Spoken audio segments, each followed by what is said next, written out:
Okay, time for my second video and probably the final one of the day. I have to go to school in half an hour, so I'll try and keep it brief. So, yes, yeah.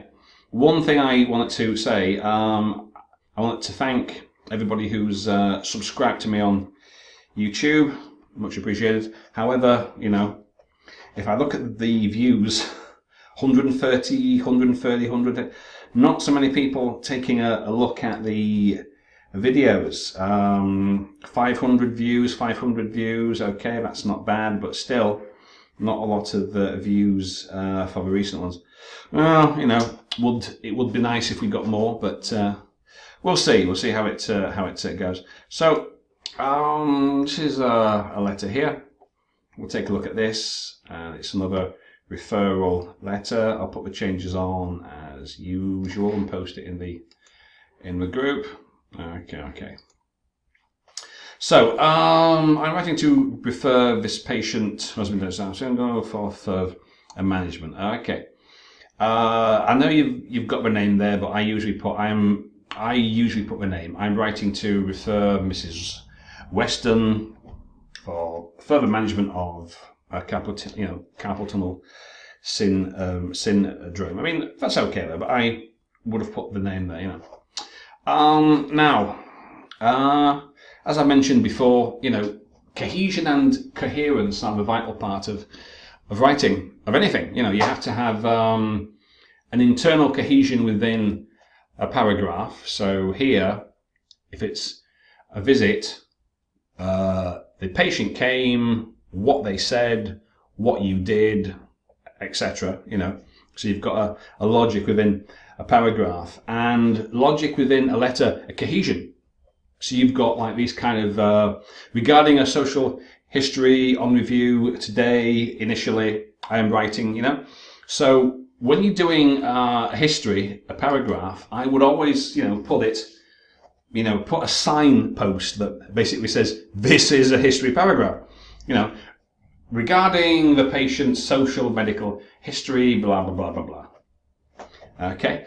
Now, let's have a look at this one. Carpal tunnel syndrome, that's something to do with your hands and fingers, I think.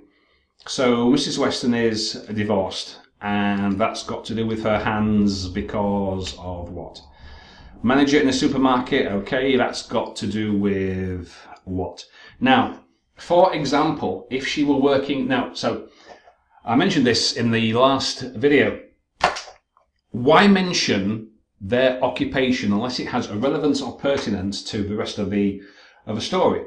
So now, if she's got problems with her fingers, and you said she worked on the checkout at the supermarket, so she was using her hands a lot, then, you know, as ladies on checkouts do, then that would be pertinent, and it might inform us something, you know.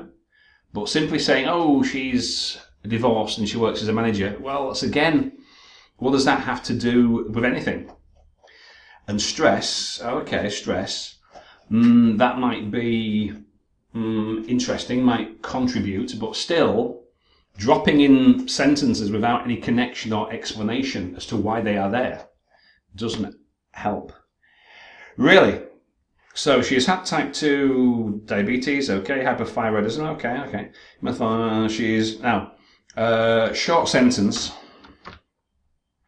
she's overweight and follows an unhealthy diet. Don't forget your article there, diet is countable. And that's simply dropped in without anything. Boom, she's overweight and she eats shit. Well, okay, that's very interesting, but simply dropping in sentences and pieces of information with no connection or not making a correlation with anything else is pointless. Okay, initially, now, why is this present perfect?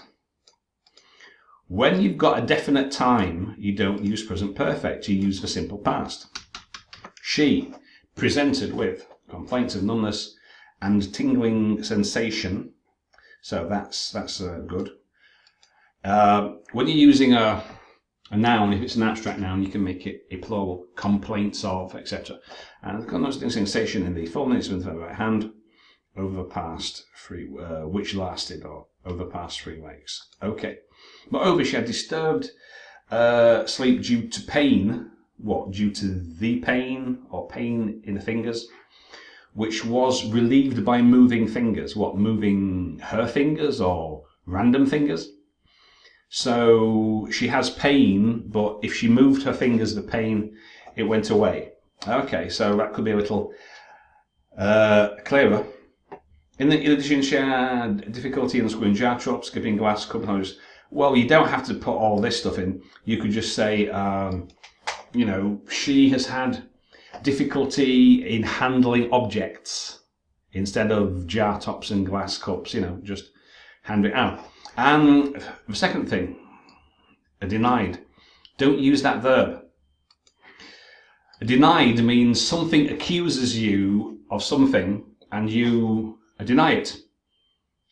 You know, you had pain in your joints. No, I didn't have any pain. That's a denial.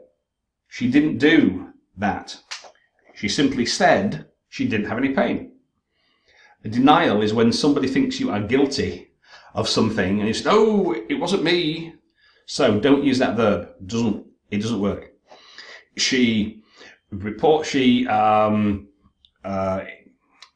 In addition, she had a difficulty, blah, blah, blah, but had no pain or trauma in any other joints. Okay? Not denied. On examination, she has... So, if this is the first one, why is it present perfect? We know when it occurred, so no present perfect. Simple past. Or past perfect. On examination, she had decreased grip strength in the right hand and is. Well, if it's a past examination, why are you using is? And she was. Blah, blah, blah, blah, blah. Therefore, she was diagnosed with carpal tunnel syndrome and commenced on paracetamol. Okay. You can use passive, but, you know, it's like, why use passive? You were the one who diagnosed her. Therefore, I diagnosed her with carpal tunnel, etc., etc. Okay, on the review today, she presented with hypothyroid symptoms, hence her THS were assessed to increase. Those discharge plan includes discharge? Discharge from where? Sorry. Where's she being discharged? A discharge plan? Discharge. Well, she can only be discharged if she's been in somewhere, in some hospital or institution. So, don't know, treatment plan, rehabilitation, but not a discharge plan. Now, I don't have the case notes here, but you know, you're writing to a therapist. Presumably, I don't know if, again, I don't have the notes. I'm not looking at the case notes for these videos because of issues of copyright. So I'm just going with what I see. However, discharge, that would mean that she was in hospital, and if she was, well, so we will see. Her discharge plan includes conservative management. What does that mean? Conservative management? Are you sure that's the right phrase? Conservative management? No idea what that means. With nighttime wrist splinting for more than 3 weeks, which should last for 3 weeks, and referral to a physical therapist. Presumably that's you, who they are writing. Sorry. So that's who you are writing to. Okay. For aerobic fitness and weight loss program. Is that what physical therapists actually do? I thought they rehabilitated you with some exercise, not like aerobics.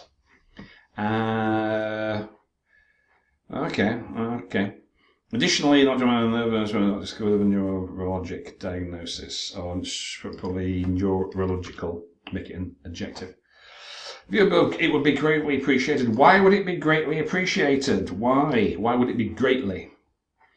if you could, are they doing you a personal favour? An ergonomic assessment, because ergonomic, it's a specific one, and an arrangement of custom-made, well, an arrangement for a custom-made wrist splint in neutral position. What, in the neutral position, a neutral position? Not really sure. So, so as I said, the main thing here, we've got some grammar, present perfect, and we only need the simple past. Okay, so that's what I would do. Past perfect here, was instead of is. Here, article, and preposition. Okay. So, oh yeah, and one more thing. I think this is quite lengthy. Let me just check for word count. It was like, was it 258 words? Okay, that's not too bad. But the more that you write, the more chance of making a mistake, and the more chance of including irrelevant information, such as this.